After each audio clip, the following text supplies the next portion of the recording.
तो देवियों और सज्जनों, वीडियो की क्वालिटी पे ज़्यादा ध्यान देना मत। जो बात कर रहा हूँ उस पर गौर कीजिएगा। मेरा नाम है कमलेश और आज मैं बात करूँगा biology versus science. Scientific revolution जो हुआ वो एग्रीकल्चर रिवोल्यूशन के बाद दूसरा बहुत बड़ा फ्रॉड था। एग्रीकल्चर रिवोल्यूशन बहुत बड़ा फ्रॉड हुआ हिस्ट्री में। इस बारे में या तो मैं बाद में बात करूँगा या फिर एक बुक है वो सजेस्ट करूँगा आप लोगों को। पहले तो मैं आपको एक बात बताऊंगा कि एक न्यूक्लियर फिजिस्ट थे जिनका नाम है रॉबर्ट ओपनहेमर। नाम सुना होगा शायद। तो जब पहला न्यूक्लियर एक्सप्लोजन हुआ था तो उन्होंने भागवत गीता से एक लाइन लेते हुए बोला था कि now I become death, the destroyer of the world. उन्होंने कहा था the destroyer of the world, और ये हुआ किस वजह से? साइंस की वजह से। साइंस की वजह से वो ये लाइन बोल पाए क्या? वो उस लाइन को प्रूव भी कर सकते थे और अभी वही होगा शायद। छोड़ो इस बात को, मेरा मुद्दा ये नहीं है। मेरा मुद्दा कुछ और है। मैं बायोलॉजी वर्सेस साइंस के बारे में बात करूंगा। तो एक छोटी सी बात है कि बायोलॉजी एक स्पीसीज को कुछ करने के लिए एनेबल करती है, जबकि साइंस उसे फॉरबिड करती है, उसे रोकती है। उदाहरण उदाहरण दूंगा आपको कि होमोसेपियंस में एक्चुअली फीमेल ऑफ होमोसेपियंस, उसे बायोलॉजी इनेबल करती है रिप्रोड्यूस करने के लिए, बच्चा पैदा करने के लिए, जो हर स्पीसीज में होता है। लेकिन साइंस क्या कर रही है? उसे फॉरबिड कर रही है, और साइंस के साथ कल्चर भी उसे फॉरबिड कर रहा है। सुना होगा आपने बच्चे दो ये अच्छे। तो आप लोग कहेंगे कि ये तो फ्रॉड कैसे हुआ?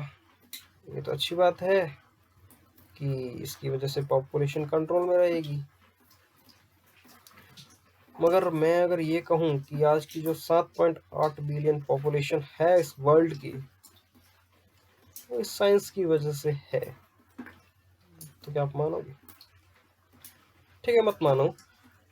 मैं उदाहरण दे दूंगा आपको, एक एग्जांपल दूंगा, उसके बाद शायद आप मानने के लिए तैयार हो सकते हो। तो ये बात है 1237 करीब की। 1237 से लेकर 1307 के बीच में एक राजा हुए थे इंग्लैंड में, जिनका नाम था किंग एडवर्ड फर्स्ट। और उन्होंने और उनकी बीवी ने 1255 से लेकर 1284 के बीच में 16 बच्चे पैदा किए थे उन्होंने।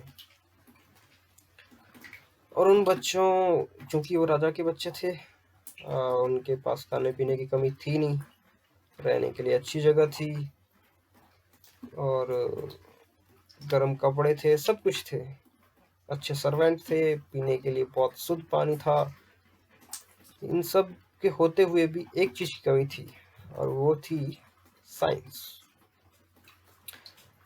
हालांकि साइंस थी उस समय भी, मगर जो आज हमारे पास है, आज जिस साइंस से हम डील कर रहे हैं, वो साइंस नहीं थी।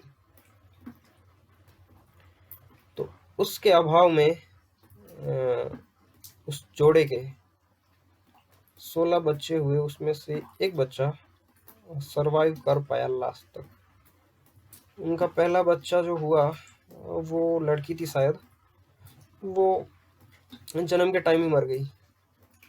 और चार या पांच बच्चे उनके साथ भी ऐसा ही हुआ, वो पैदा होते ही मर गए। और कुछ एक थे जो 17-18 की उम्र तक पहुंच पाए। मगर एक डेटा देखा मैंने, उसके अकॉर्डिंग ज़्यादातर बच्चे पहले ही मर गए, मतलब वो एडल्ट होने से पहले ही मर गए।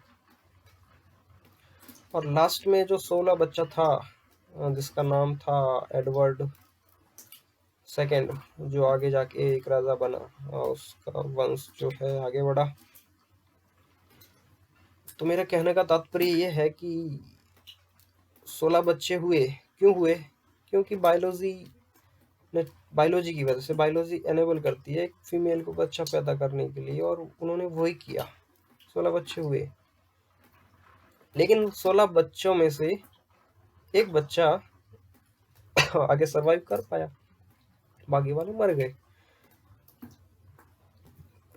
और अगर उस टाइम साइंस होती तो 16 के 16 जिंदा रहते, और पॉपुलेशन जो धमाका हो रहा है वो होता। और जैसे जैसे साइंस विकसित होती गई वैसे वैसे धमाका होता ही गया, और आज 7.8 बिलियन की पॉपुलेशन है हमारे पास। जो मैंने बात की थी एग्रीकल्चर रिवॉल्यूशन की, धोखा,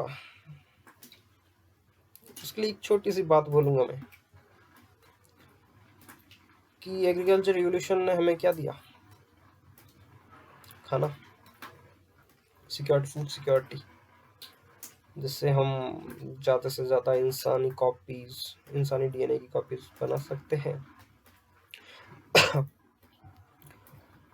तो एक लाइन बोलूँगा मैं कि आज की सोसाइटी में, बहुत सारी सोसाइटी में, भूखमरी से मरने वाले लोगों की संख्या ओबेसिटी से मरने वालों की संख्या से कम है। ये लाइन एक बुक है सेपियंस, ये वाली, इसमें दे रखा है, इससे उठाई है ये लाइन मैंने। तो इस लाइन पे गौर करना थोड़ा सा, और उससे क्लियर है कि एग्रीकल्चर रिवॉल्यूशन का एक फ्रॉड था। और इस बुक में पूरा दे रखा है कैसे वो फ्रॉड था।